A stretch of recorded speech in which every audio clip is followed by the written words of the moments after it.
Welcome to the Heart and Soul Wellness Podcast, where we inspire women by teaching applicable skills and tools and assisting them with connecting with one another, healing, and aspiring to their highest selves so they can reach their full potential.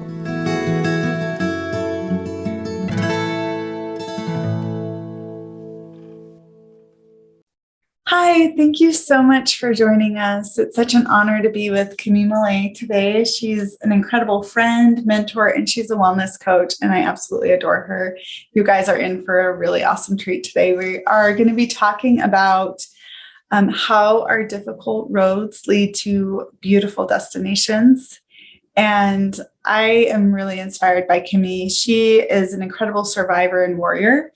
And I just really am thrilled that we get to hear from her today. So I'm going to let her share a little bit about her story and what's brought her on the path that she's on. Thank you, Sarah. I'm so honored to be here today. Thank you so much for having me.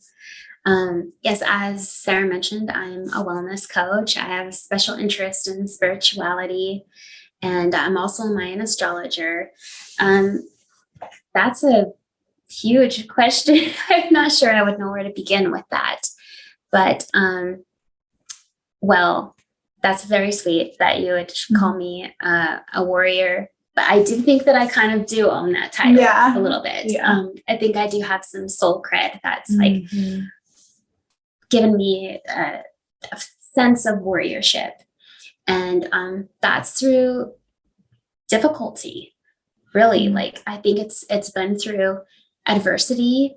It's been through some very trying times, but those are the moments when I feel that I've really learned the most about myself and about the world and ultimately where I want to be, you know. So I mean, I think that we've spoken before about some of my journey. I am a mother of three, and I have two boys and a daughter, and my boys are grown now. But around the time that Sarah and I met, I was actually just starting to overcome breast cancer treatments. So in 2008, I had stage 3C inflammatory breast cancer. And it was a very scary time.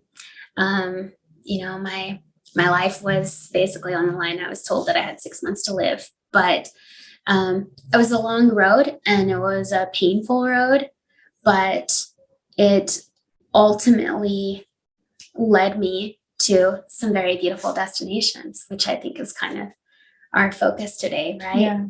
Yes, absolutely. Well, tell me a little bit about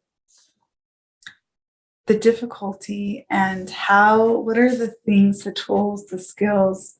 How did you get through that? I mean, sometimes life just throws us things that it feels like our whole world gets thrown upside down. Yeah. And then we're trying to find our grounding. And so I would love to hear about what helped you. Well, I think especially at that time specifically, and I think it has been a tool for me since, is that I just knew at that moment that it was critical for me to not surrender to the situation.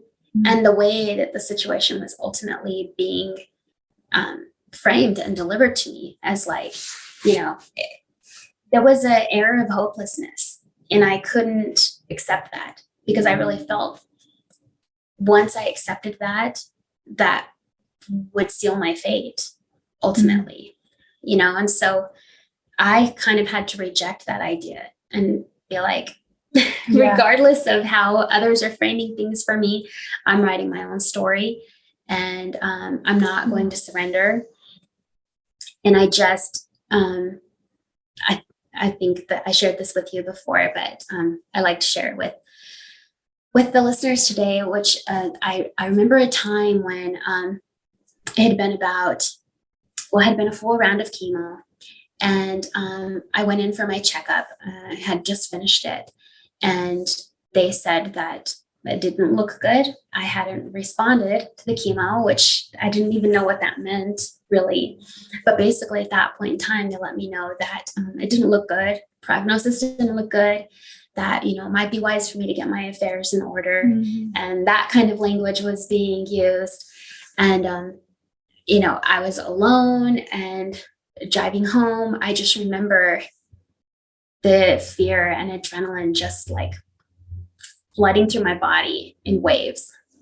And I was sitting on my my porch. I was living in this fourplex of the housing community, and it was a struggle just in the environment that I was in alone, and then being sick on top of that, and as a mom. And I just remember sitting out on my deck and thinking, like, what next? You know, now what?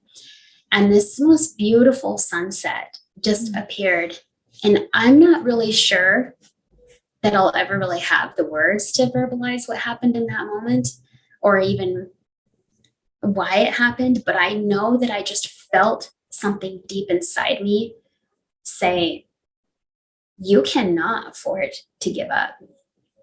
You cannot. And you have so much more control here than you realize.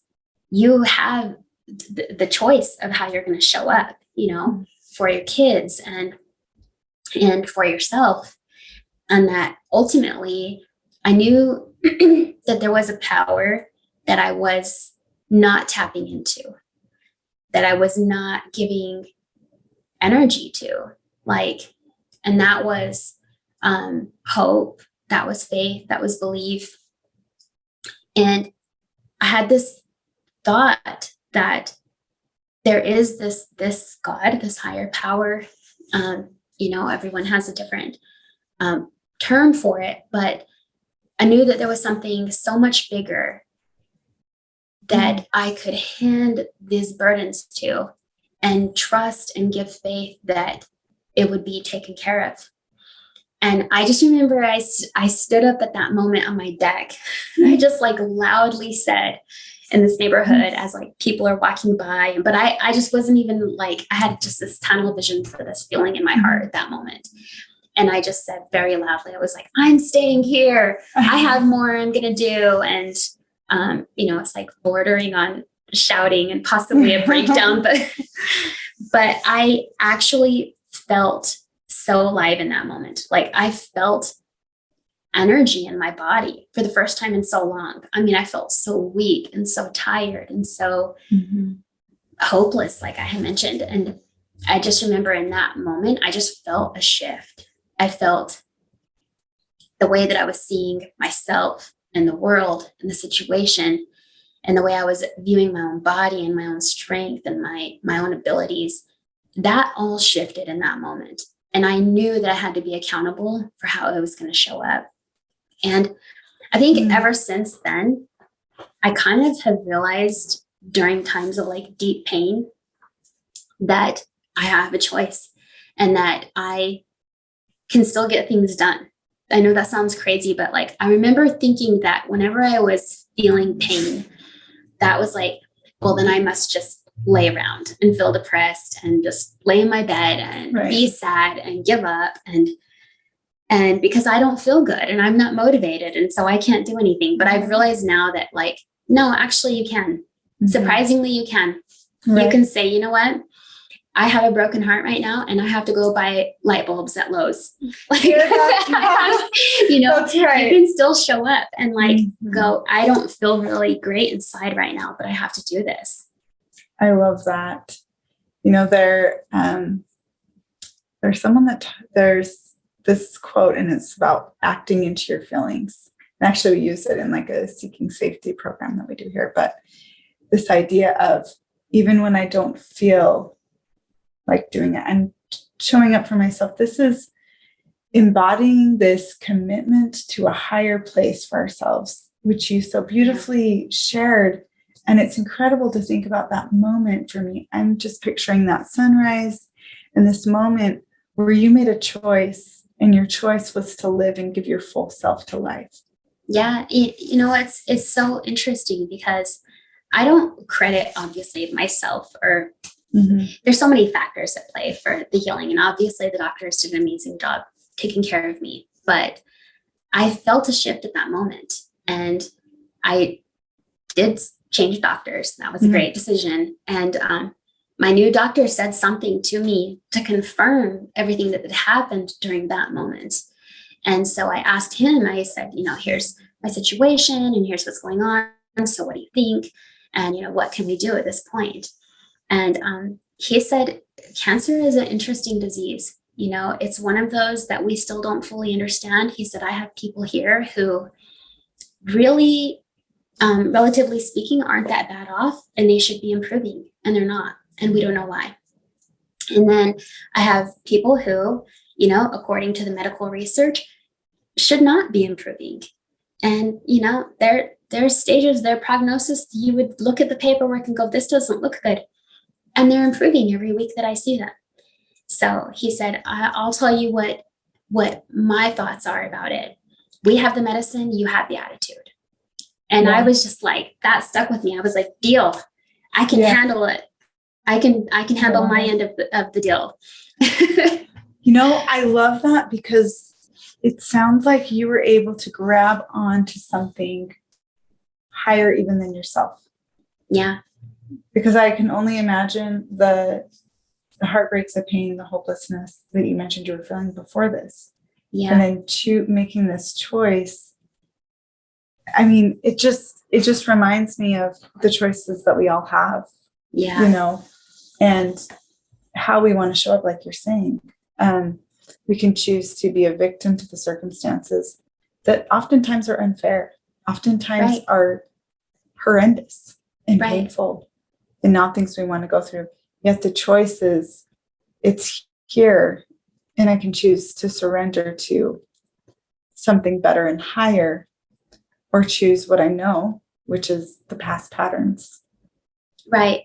I love that you mentioned that, because I think that a lot of times we tell ourselves, or this is something I definitely used to do in the past, like if something was unfair or unjust, or, the why me's, it's so quick and easy to go to that victim place. And that victim place doesn't have any choices. Mm-hmm. It is a place of stuckness.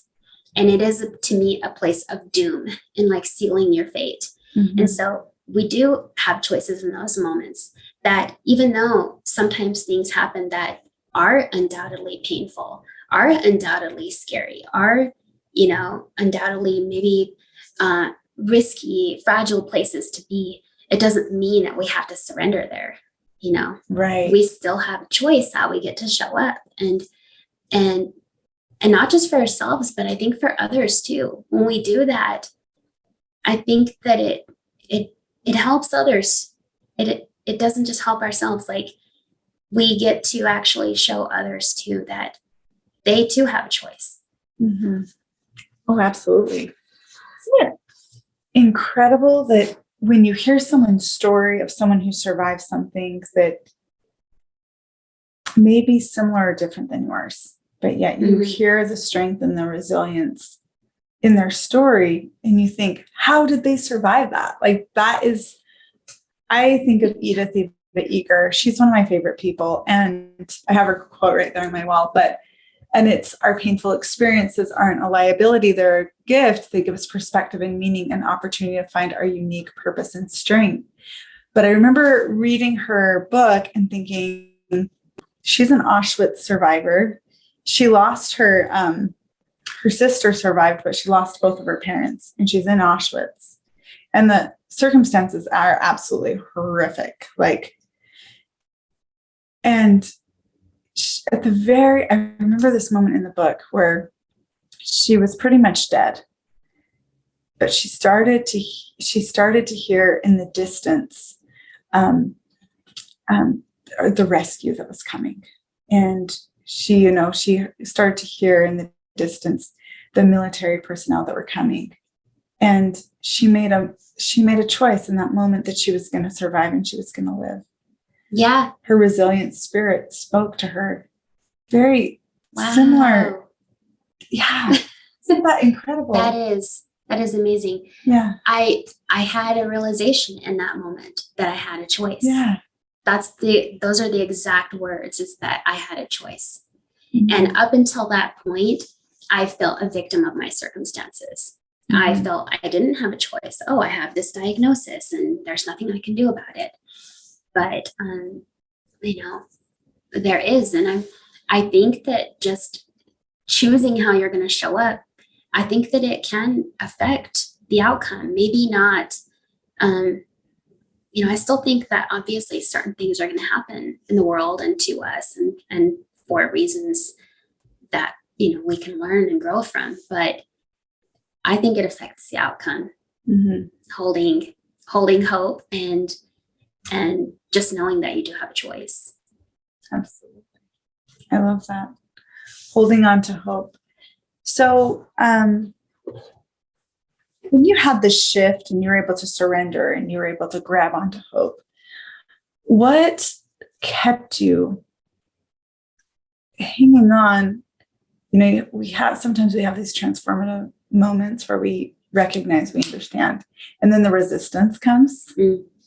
And the resistance can feel like I'm taking a step forward and something is just pulling me back, right? Yeah. And sometimes it feels like treading water, but you still know you're moving, but might not be moving as fast as you want to be moving. So what helped you with managing those moments where you have the clarity, you have the insight, you have the wisdom, you are connected to something bigger than yourself? What keeps you going forward? I think it's knowing that the alternative isn't any better.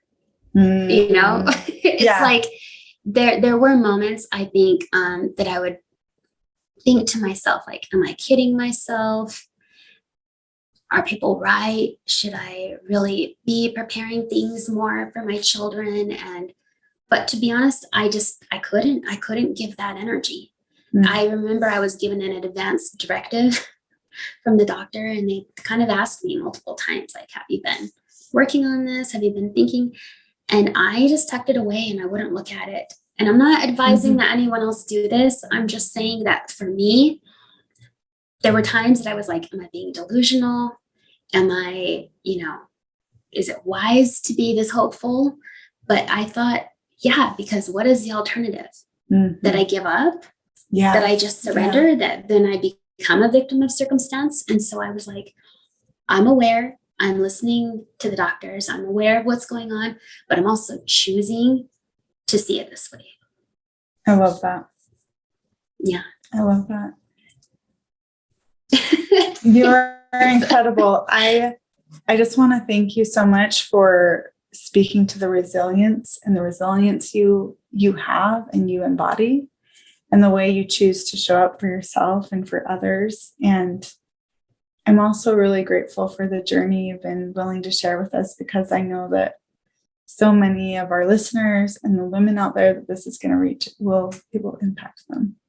Thank you so much. I really, I think it's important that we start to change the idea of how we can show up when things happen to us.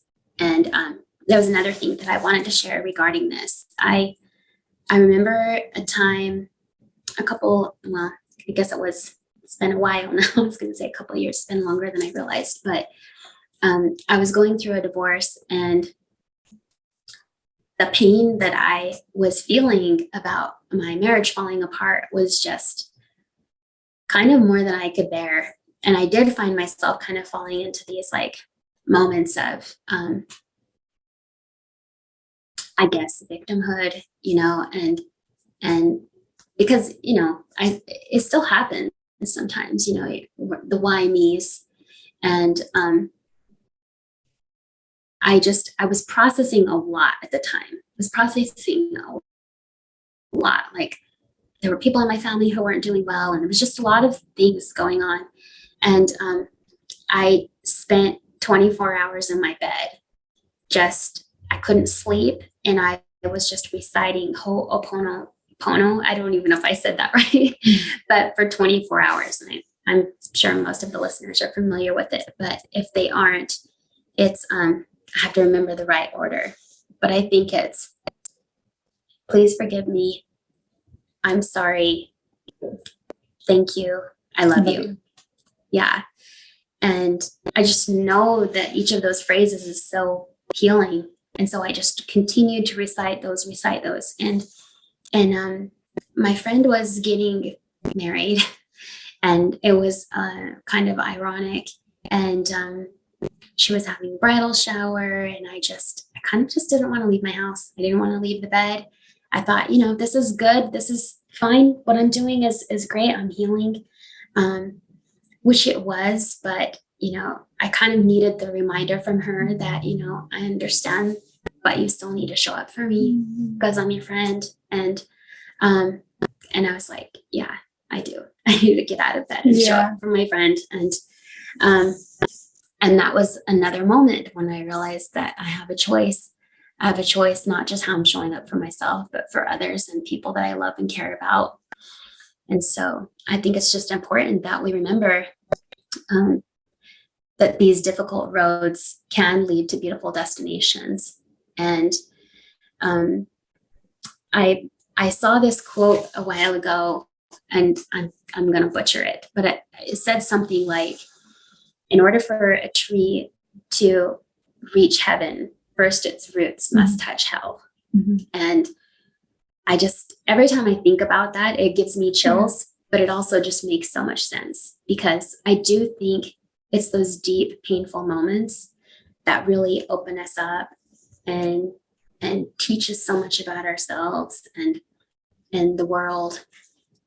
And it's where wisdom is, and ultimately possibly enlightenment, when I don't know if, I think for me, enlightenment is just awareness, because, we haven't ever really totally arrived, right? Like, we're always still evolving and growing. But to be in this place of openness and awareness is I guess what I would consider enlightenment. I love that. And I love what you shared, because for me, the painful experiences or the moments we go through create more space for the opposite, for the happiness and the joy and the fulfillment that we're looking for. Not that we're just going to experience that, because in life, we experience all ranges of emotions and experiences. The more we can open ourselves up to the possibility that life is going to continue to unfold, and we're going to experience joy, pain, sorrow, but also incredible happiness. And even taking the moments to pause with ourselves, and even just going outside and noticing what is around us, opens us up to gratitude, which we know is a very one of the emotions that has the highest vibration. And so gratitude really can help propel us forward. But what I love about beautiful destinations is that it's not a matter of arriving to where we want or expect it to be. It's about just allowing ourselves to be with what's here. Yeah. And allowing ourselves to be seen, heard, and move towards those things that really bring us to this place of peace. I love that. It's the journey. I remember hearing Abraham Hicks say, she was talking about like the journey and how, she said something like, you guys just want it easy. So let's say you want to go river rafting. Like, what are you going to do? You're going to say, put my boat in at the bottom because I don't want to do all the hard part. Like, and that is the joy. The joy is the hard part. It's the work. And and they're the moments that you look back and you're most proud of, those are the badges of honor. It's like, oh yeah, I did this thing and it was so brave and it was so courageous and so cool, we're not really so proud of the easy moments. Right. Yeah, that's true. That's very true. I do think that you can't erase the journey, you can't just want to be on the mountain peak or at the bottom of the rapids and kind of get it over with. Like, there's a process. I love that. Yeah. So leaning into the process and accepting what's here and surrendering to it. opens us up. I think so. Yeah. I think so. And, there's one other thing that I want to add. For me, I think it was also reframing how I saw happiness. Because I think that for the longest time, I was conditioned to believe that happiness was a destination and I was just doing things wrong. There must be something wrong with me because I'm not happy 24 hours a day. And like you said, life is just this spectrum of emotions. And the thing about happiness is it's an emotion too, just like the rest. It's not a long-term destination. It's an emotion that arises and goes, just like sadness and fear and anger and joy and peace. These are all emotions that come through and they visit and they bring us some, gifts along the way. And happiness is one of those emotions. And I think it was the realization that isn't a permanent destination and that every emotion is okay and right and not necessarily wrong. And it's just what we choose, our choices, right? What we choose to do in those moments with those emotions. I love that. Absolutely. There's always a choice point. And when we don't show up the way we want to, that's a normal part of the growth process. And so we can look at that and be kind and compassionate with ourselves and move forward. But having something that can be helpful is to have a vision of what we see in ourselves, because then I think it can inspire us also to move forward. Absolutely, I agree. Yeah. I love that. Thank you so much for being with us today. Thank you for having me. Yes. I feel so honored. Yes. Oh, it's been an honor. Thank you. Thank you for listening to the Heart and Soul Wellness podcast with your host, Sarah Carter. Make sure to like and subscribe, and if you have any thoughts about what we talked about today, leave a comment. Also, you can find us at heartandsoulwellness.org and on Facebook and Instagram. Join us again as we continue to help women heal, connect, and aspire to their true and authentic selves.